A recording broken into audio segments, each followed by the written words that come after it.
Sunshine News Blast. Laing balita, nangandam ang kagamhanan sa probinsya sa Subo sa posibleng pagsaka sa mga kaso sa leptospirosis. Human miigo ang bagyong Tino, pipila ka semana ang nilabay nga may resulta sa grabing pagbaha sa nagkadaiyang dapit sa probinsya. Sumala ni Cebu Province Provincial Health Consultant Elise Nicole Catalan, nagporma ang Kapitolyo og Leptospirosis Task Force aron bantayan ang posibleng pagsaka sa kaso.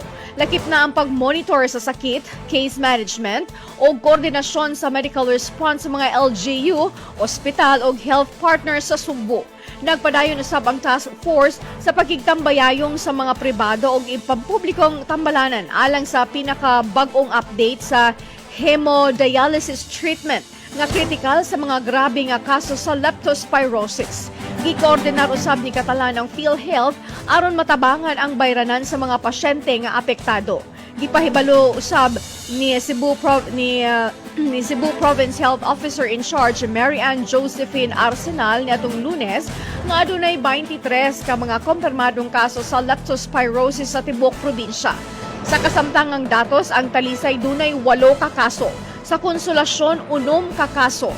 Asturias ug Liloan dunay tagduha. Argao, Balamban, Danao City, Medellin ug Sibunga adunay tag-usa ka mga kaso. Sa laing bahin, usa na ang natala nga namatay sa syudad sa Talisay tungod sa maong sakit.